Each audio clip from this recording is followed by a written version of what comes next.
بیٹھو، والدین کو اپنی جنت بنا لو، ماں باپ کو اپنی جنت بنا لو، ان کی دعا لے لو۔ میرے نبی نے فرمایا کاش میری ماں زندہ ہوتی۔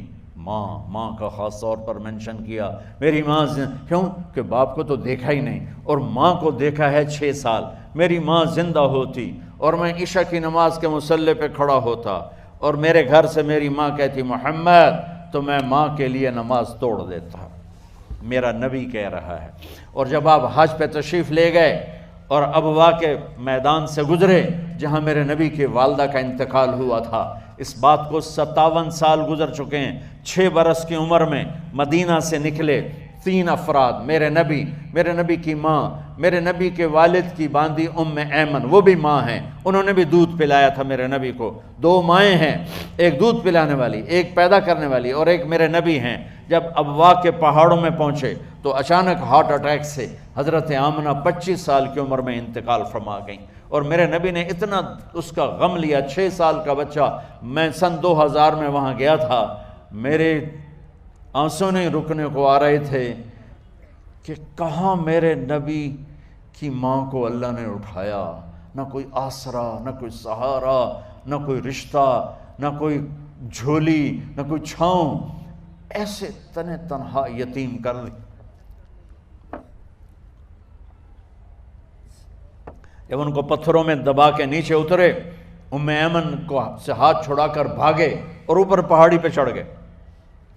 جب ایمن پیچھے گئیں تو ایمن نے کیا دیکھا کہ ابوا کے پہاڑ بھی رو رہے ہوں گے، آپ ماں کی قبر کو چمٹ کے ایسے اوپر لیٹے ہوئے تھے، قبر کو پکڑا ہوا تھا، اوپر لیٹے ہوئے تھے۔ جب ایمن قریب آئیں تو سنا آپ کہہ رہے تھے اماں جی آپ کو تو پتہ تھا آپ کے سوا میرا کوئی نہ تھا، آپ مجھے چھوڑ کے کہاں چلی گئی، کیوں چلی گئی؟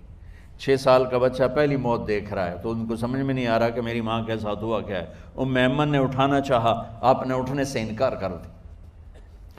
اس صدمے کو سینے میں لیے ہوئے 57 سال کے بعد، 7ویں دن بندہ رو نہیں سکتا، رونا نہیں چاہے تو رونا نہیں آمدا، 57 سال کے بعد آپ اس وادی سے گزرے، اپنے اونٹنی کو ماں کی قبر کی طرف موڑ دیا، اور ان پلرز کو 3 گنا کرو تو وہ پہاڑ بنتا ہے، چھوٹی پہاڑی تھی۔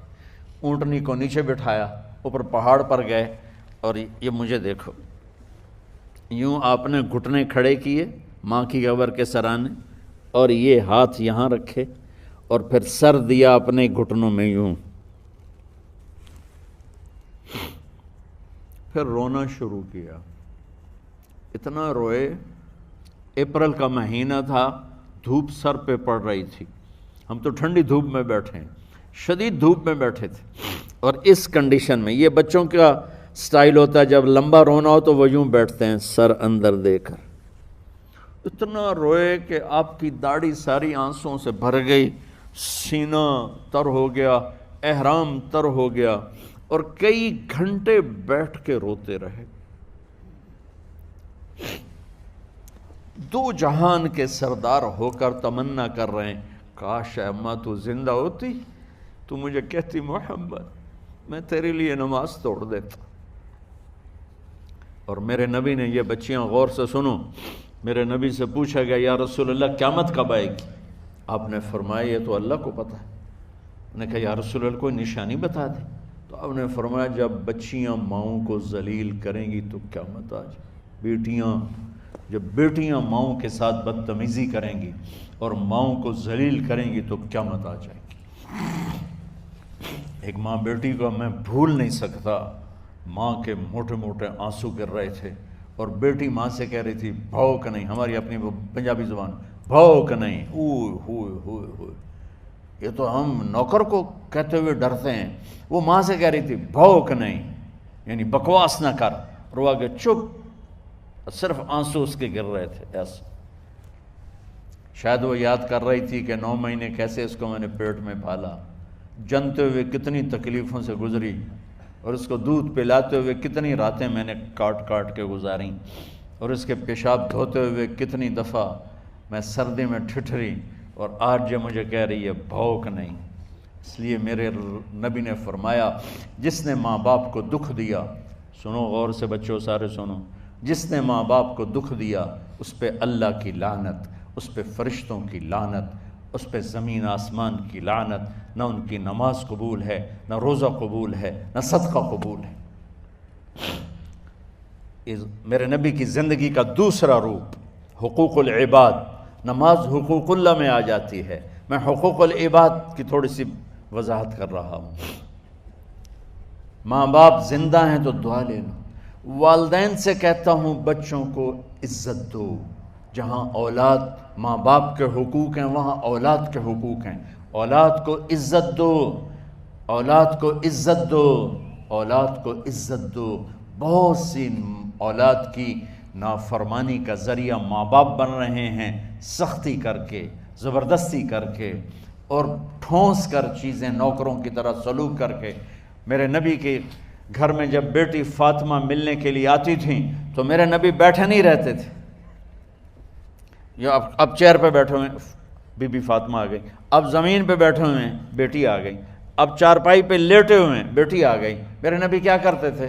کھڑے ہو جاتے تھے، کھڑے ہو جاتے، ایک دم کھڑے ہو جاتے تھے، اور پھر کھڑے نہیں رہتے تھے، تیزی سے آگے بڑھتے تھے اور حضرت فاطمہ کا ہاتھ پکڑ لیتے تھے۔ یہ والدین غور سے سنو، حضرت فاطمہ کا ہاتھ پکڑ لیتے تھے اور ہاتھ پکڑ کے مجھے دیکھو یوں بوسہ لیتے تھے، بیٹی کا بوسہ لیتے تھے، پھر ہاتھ چھوڑتے نہیں تھے، ہاتھ پکڑے پکڑے لاتے لاتے لاتے ان کو چارپائی پر پہلے بٹھاتے تھے پھر خود بیٹھتے تھے۔ یہ باپ اور رسول ہو کر بیٹی کو یہ عزت دیتے تھے۔ پھر وہ جنت کی عورتوں کی سردار بنی، پھر وہ جنت کے سرداروں کی ماں بنی، پھر وہ اللہ کے شیر کی زوجہ بنی۔ تو والدین سے کہتا ہوں کہ اپنے بچوں کو عزت دو، عزت دو، عزت دو، عزت دو۔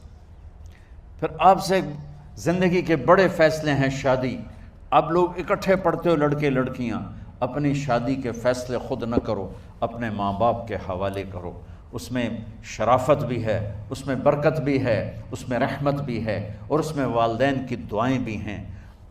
کورٹ میرج کو ہوا نہ دو، boyfriend girlfriend culture ہمارا نہیں ہے، میرے نبی کے طریقے میں مرد اور عورت کا صرف نکاح سے تعلق ہے، اس کے علاوہ سب جہنم کی آگ ہے۔ اور والدین سے کہتا ہوں کہ اپنے بچوں سے پوچھ کے رشتے کرو، زبردستی مت کرو۔ میرا معاشرہ بہت سنگین قسم کے جرم کا شکار ہے، بچوں پہ مسلط کر دیتے ہیں، ایتھے ہی کرنی ہے، جٹاں چی کرنی ہے، بٹاں چی کرنی، پتہ نہیں آئے کتوں ہیں جٹ بٹ، چلو تم ناراض نہ ہو، راجپوتاں چی کرنی، میں راجپوت ہوں، میں اپنی قوم کو بھی رگڑ دیتا ہوں، راجپوتاں چی کرنی، اگاں کرنی ہی کوئی نہیں۔ یہ ظلم و ستم اولاد پہ مت کرو، اپنی بچی سے پوچھو، اگر بیٹی ہاں کرے تو پھر قدم اٹھاؤ، اگر بیٹی کہہ دے میں نہیں کرنا چاہتی تو وہ نافرمان نہیں ہے، اللہ کے واسطے میری سنو، صرف تم نہیں سن رہے ہو، اس کیمرے سے لاکھوں کروڑوں لوگ سن رہے ہیں۔ اگر بیٹا یوں کہہ دے کہ ابا میں نے یہاں شادی نہیں کرنی، میرا جی نہیں چاہتا ہے، تو وہ بیٹا نافرمان نہیں ہے، فرما بردار ہے، اس نے شریعت کا حق استعمال کیا ہے۔ اب ایسا ظلم مت کرو کہ نہیں اتھے ہی کرنی ہے، اتھے گھروں نکل جا۔ زندگی تم نے تو نہیں گزارنی، زندگی تو بچے نے گزارنی، میں قربان جاؤں۔ ایک حدیث سنو پہلے پھر اگلی بات سناتا ہوں۔ ما تزوجت وما زوجت الا بوحی من السماء نزل به جبریل۔ لوگو سنو، میں نے جہاں شادی کی، میں نے جہاں بیٹی کی شادی کی، پہلے آسمان سے جبریل فرشتہ اللہ کا حکم لے کر آیا، پھر میں نے قدم اٹھایا۔ سمجھ گئے میری یہ بات؟ سمجھ گئے سارے؟ اب اگلی سنو۔ حضرت علی فاطمہ کا رشتہ لینے آ گئے اور جبریل ان سے پہلے آ گئے کہ یا رسول اللہ فاطمہ علی کے لیے ہے۔ باپ محمد مصطفیٰ جیسا ہے، رشتہ مانگنے والا علی جیسا ہے، اور بیٹی فاطمہ جیسی ہے، اور آپ پوچھتے ہیں علی کیسے آئے؟ وہ شرم کی وجہ سے کچھ کہہ نہ سکے، چپ۔ آپ کو تو پتہ تھا، آپ نے فرمایا فاطمہ کے رشتے کے لیے آئے ہو؟ کہا جی۔ تو جبریل تنال بیٹھا ہوا ہے کہ یا رسول اللہ اتھے ہی کرنا ہے۔ آپ نے ہاں نہیں کی، آپ نے کہا انشاءاللہ، اور یہ کہہ کر اٹھ گئے۔ انشاءاللہ نبی کا ہاں ہی ہوتا ہے، لیکن جبریل کے آنے کے باوجود اور اللہ کے کہنے کے باوجود میرے نبی کو بھی پتہ ہے کہ یہ رشتہ یہاں کاتب تقدیر نے لکھ دیا ہے، لیکن امت کو سبق سکھانے کے لیے آپ گھر تشریف لے گئے۔ بیٹی فاطمہ کہ جی یا رسول اللہ، کہ علی کا رشتہ آیا ہے، میں ہاں کر دوں؟ سبحان